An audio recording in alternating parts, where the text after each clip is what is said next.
welcome back to another Overwatch Coach VOD review.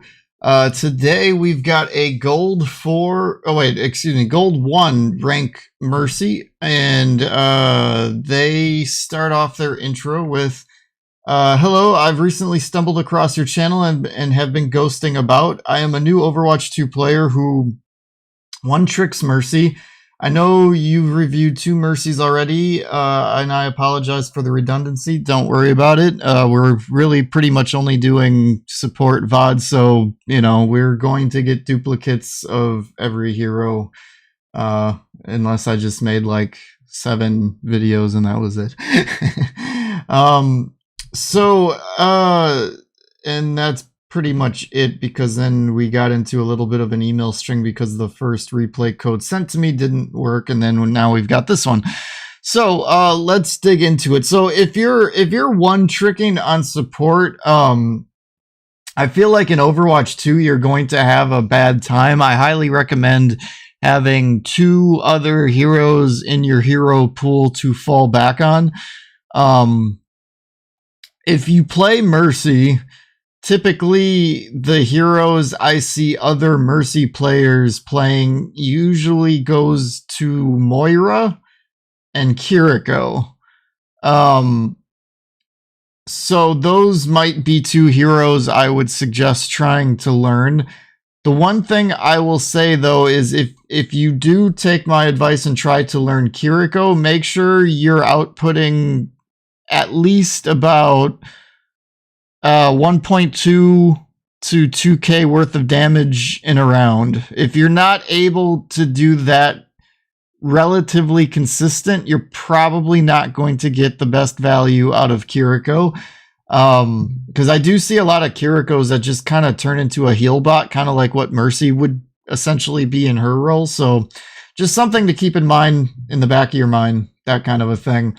Because not every game will have a good fit for Mercy, and this game here is kind of looking like a murky gray version of that, because the Mercy can pocket Bastion and that can be valuable. After that, I don't see a ton of value here. I mean, you can obviously damage boost Genji if he's blading or something, or in the off shot when the Bastion's not around or something. Damage boosting Sigma is okay. Again, kind of a situational one, in terms of how accurate he is, if he's in good range for, his left click and that kind of a thing. But this isn't necessarily the ideal team comp to be running a Mercy, and typically you want to see that with the Widows, the Hanzos, the Sojourns, a little bit more of the range, DPS. But in terms of what I'm seeing here, probably probably a hard pocket on the Bastion is what I'd probably want to see. Looking for good movement. If you're using your flying mechanics and being hard to hit, getting safe reses off, damage boosting when appropriate versus healing, moving the beam around if appropriate. Here it might kind of be a little bit more on the appropriate side to maybe move around a little bit more. If the Bastion is aggressive and if he's landing his shots, a hard pocket to the Bastion could definitely be beneficial. If he's not, because this is a gold game, so we don't necessarily know what we're going to be getting from these guys, then it'll just be about maybe being a little harder to hit, moving around, you know, getting your damage boost off on like a Genji dash and then moving over to the Sigma when he's throwing a rock or something. So let's see what we get here. Ready for 5, 4, 3, 2, 1. Attackers incoming. Defend objective A. Enhancing your strength. The barrier is here. The barrier has been overwhelmed. So I like the flying. So you're gonna stay high. Any random spam in that corner not gonna hit you.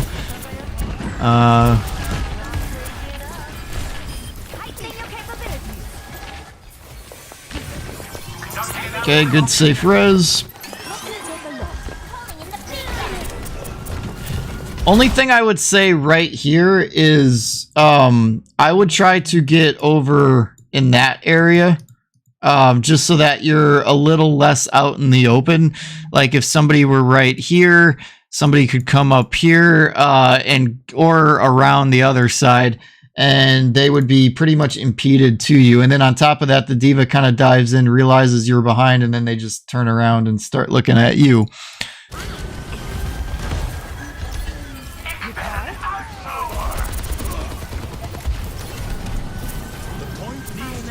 Good flying mechanics. I mean, aside from that one kind of little positioning gap, you really haven't taken any real damage here.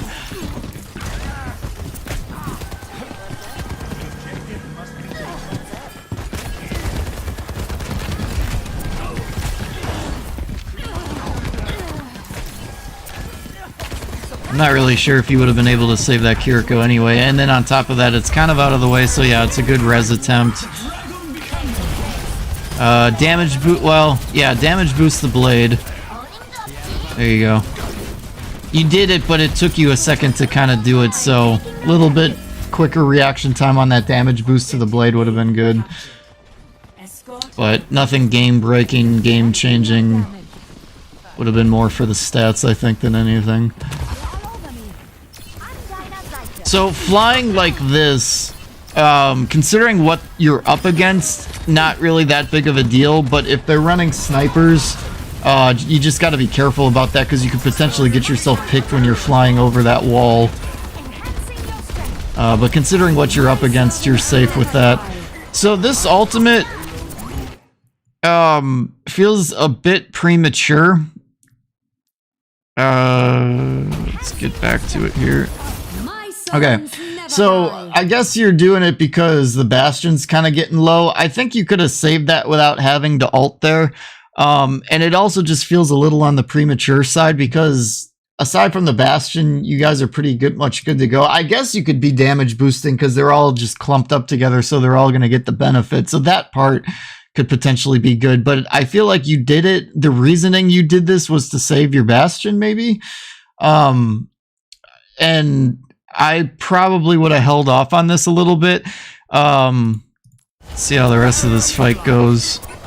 The one good thing is they're playing really close together, so if you're damage boosting, the whole team's gonna get it. But yeah, it never even really got to that.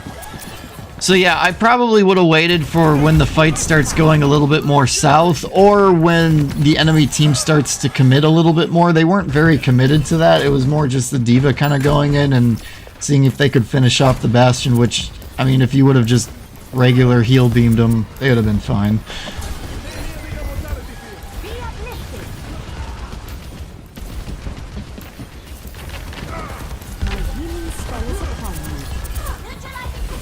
Okay, good safe res.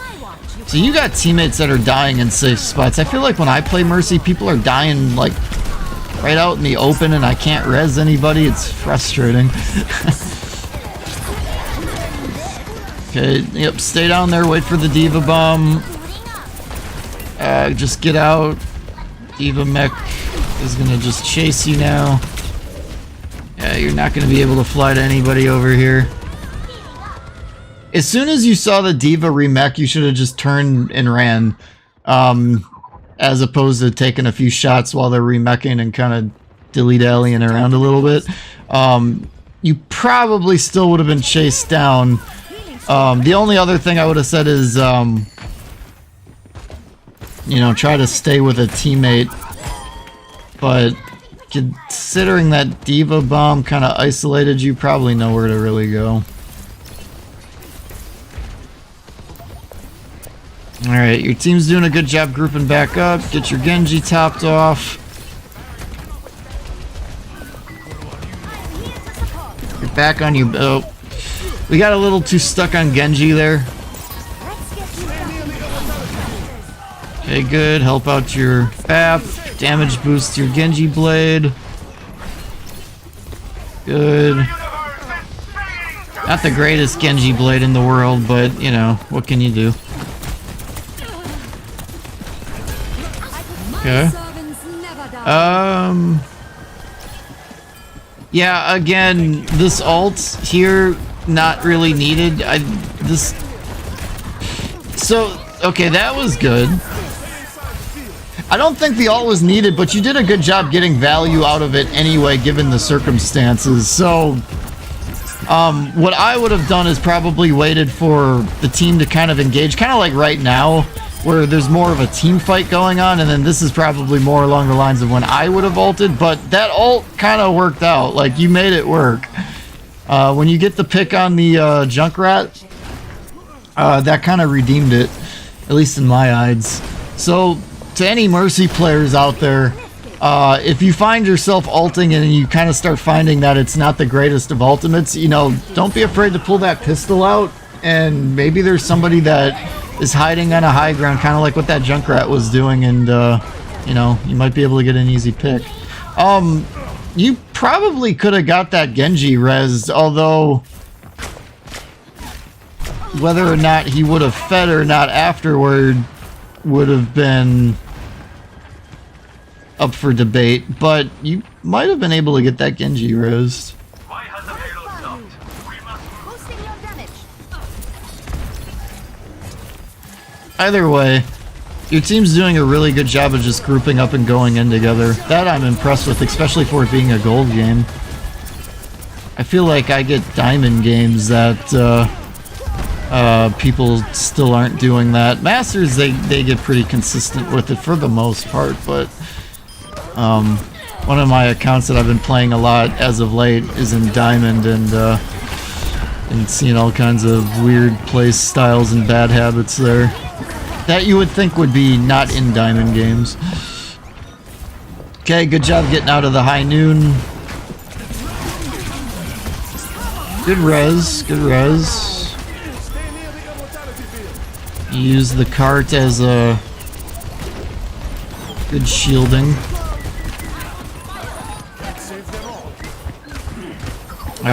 Okay, yeah, so not sure what happened there. You had to get back on your bastion. Reaction, I don't know if it was a reaction time or if you just didn't notice it, because it was like kind of like right below your crosshair. And that's unfortunate. The BAP died. You can... I was about to say you could res that, but then the Reaper started shooting. Yeah, nobody's paying attention to this Reaper. So the one thing I would say in terms of that Reaper, try to ping it. Try to get the attention of your teammates on that Reaper. I didn't see any ping notifications there. If you're on a microphone, call it out. But if you're not, I get it. Overwatch can be a toxic place on a mic chat. I get it. So. my spirit grows strong.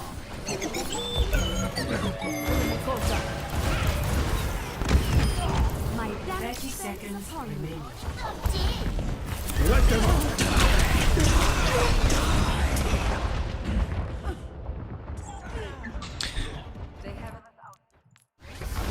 I'm gonna rewatch this last little bit again. So, the Bastion ult here, I'm not a big fan of. If you're in a situation where you're pushing in, but the Bastion kind of prematurely ults, try to rush in and cause chaos and confusion so that that ult might potentially do more, because that whole team's got nothing going on, so they can just react to this ult. Now, granted, they get a pick, but it's like Junkrat Tire. You gotta kind of, like, it's best used in a chaotic situation. So here,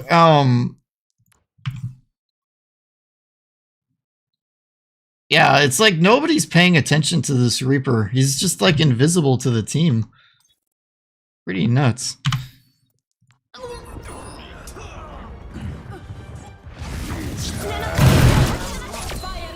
And then, yeah, okay, the fight's over. So, honestly, like, the big thing that I'm seeing here in terms of just what's going on with your team is that Reaper is just, like, getting ignored, and he's going on like, pretty safe flanks. Further investigation. And, he's not being punished for any of them. I mean, they're safe, but they're still punishable, but... all find a cause worth fighting for. But, yeah. Alright, so we're on Kiriko now. My time. Okay, I didn't know this was gonna be a Kiriko Mercy VOD. So, alright. 3, 2, So the only thing to really cleanse here would be, one, if somebody gets Sigma rocked, you could prick them back up right away. Otherwise, it's going to be the Cassidy grenade.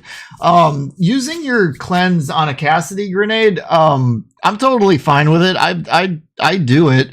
I hate that ability, so to be able to counter it is satisfying.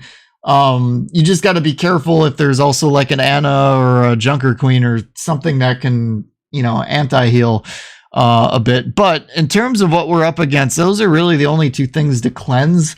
So it's basically just going to be about what kind of healing output you can do, and if you're landing headshots and kind of aiming at a head level, using mobility to be hard to hit, and you know, just I guess just survivability as a whole. Kiriko's movement is pretty top tier in the hands of a good player, with the wall climb, the teleport. As long as your team is spaced out appropriately, it's pretty nuts what you can do with a Kiriko. And then on top of that, the temporary invulnerability with your E ability, it's she's got some really strong survivability in the right hands.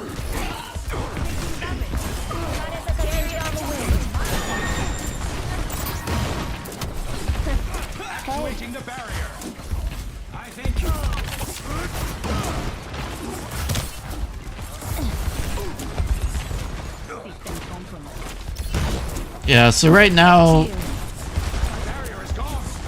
I don't maybe just stayed on that high ground, honestly. And then maybe start dropping once the team falls back a little bit more, but I think I would have just stayed up there.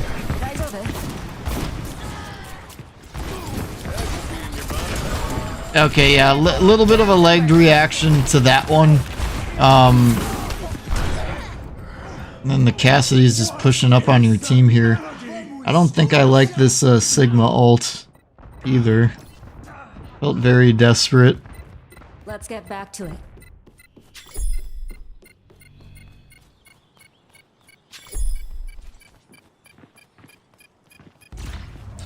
So, just to talk a bit about spots you could have potentially played. Once the fight started falling back here, either wall climbing up here or wall climbing up here, I think would have been advantageous to you not getting shot by the Cassidy as easily. It would have allowed you to see the fight a little bit better from a support perspective, and it would have allowed you to have healed your team throughout that fight more. With that said, it did not feel like a very winnable fight, regardless of how long you would have lived there. I don't think. The Sigma did get a lot of people in it, and maybe had you have been there to keep them going longer, maybe that changes things, maybe. But I would have liked to have seen you get to a little bit better positioning in that particular fight.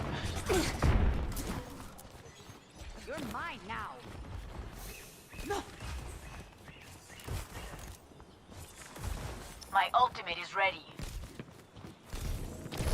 The barrier appears. One spot I would suggest playing here would be, I usually start up here. And then if I see that my team is like pushing up to basically like where the cart's basically at right now, then I would start going like up here, maybe wall climb up here. It all kind of just depends on what my team's doing.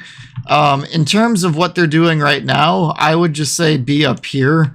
You could maybe also play back here. The only problem I find when I play back here is I oftentimes have this area as a blind spot, and sometimes I can get pushed through this way and then kind of get caught by surprise sometimes. So I typically like being up here. It gives me a good vantage point considering they're playing this kind of corner where the Sigma's at right now.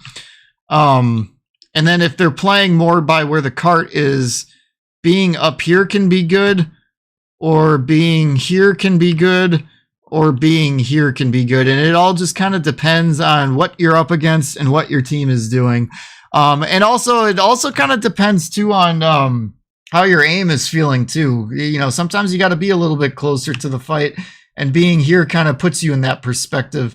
Sometimes you're feeling like a little bit more of a pseudo sniper, and you can kind of be up here a little bit more, giving yourself a little bit more high ground, a little bit more vantage at shooting at the enemy, but maybe not so much of advantage of healing your team. But it all just kind of depends on the flow of the game and what your team is doing, what the enemy is doing. But I'd personally like to see you in one of those 3 spots here.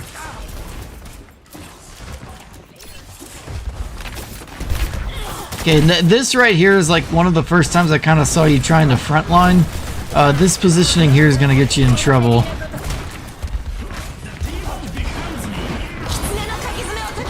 Okay, but you don't get pushed, so it's alright. You don't need to be this close to your Genji. Also, that E would have been better saved for that magnetic bomb. Restoring balance.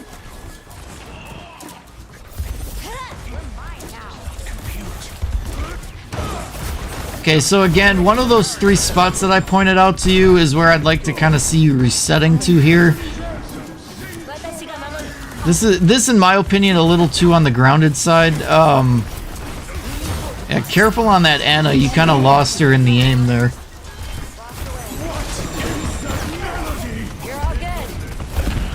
So, yeah, so the one thing that I'm totally noticing, when you go Kiriko, in the back of your mind, you got to start identifying what thing should I be looking to E, essentially, as Kiriko to cleanse. Because the cleanse is the biggest use out of her E ability. Second being the temporary invulnerability.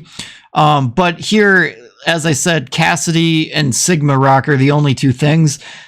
And I'm not advocating using Kiriko's E for a Sigma Rock necessarily. I mean, maybe circumstantially it might be a good idea to do, but typically speaking, it's not like the first thing you should be looking for. But a Cassidy bomb is definitely something to be looking for, and I feel like that's not even being...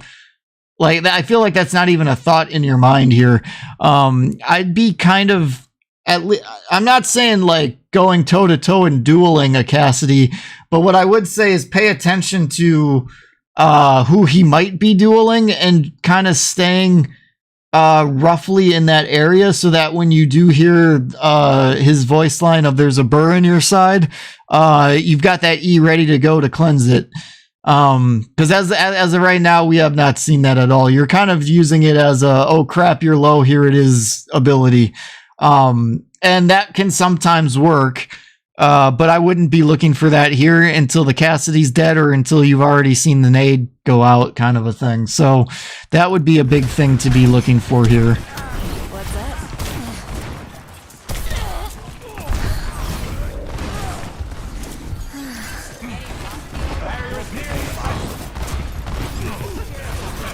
Yeah, so right there you could have cleansed that, although that particular nade, not the deadliest, because I think that landed on the tank if I'm not mistaken.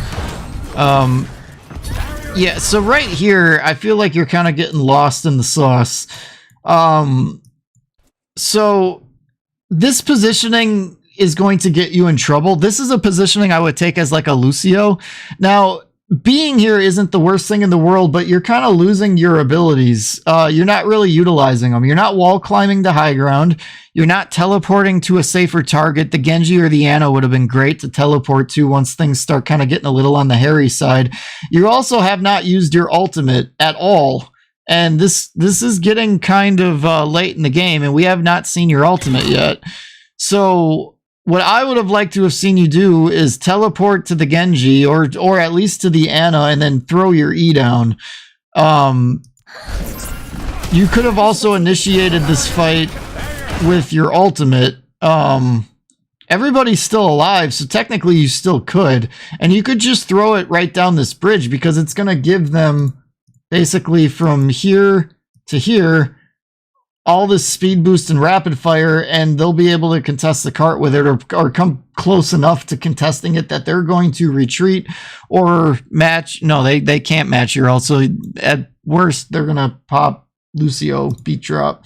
So this ultimate's getting held for way too late here, and like I said, your abilities are kind of starting to fall to the wayside.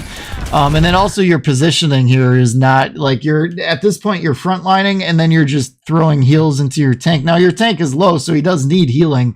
But considering what's all going on, you might want to throw a few damage shots out there and just hope the Ana can keep him up, because you just staring at your tank when you're into the enemy lines, you're an easier target than you should be. If you're at least landing some shots, now they got to start worrying about dodging your shots, especially if you land a headshot, then they might actually fall back, and you might have a little bit of space to work with at that point, until your teleport's ready, and then you can kind of get back to your team that way. But yeah, that positioning and your ability and ult usage there, very poor.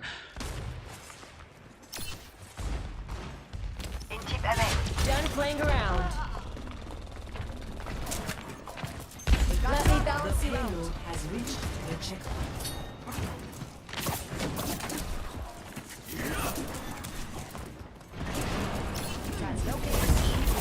Take a few shots at the shield like you're doing.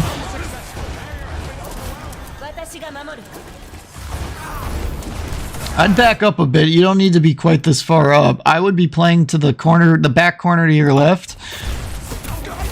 Totally fine with you taking a few shots at the shield. Don't forget to reload, though. You forgot to reload.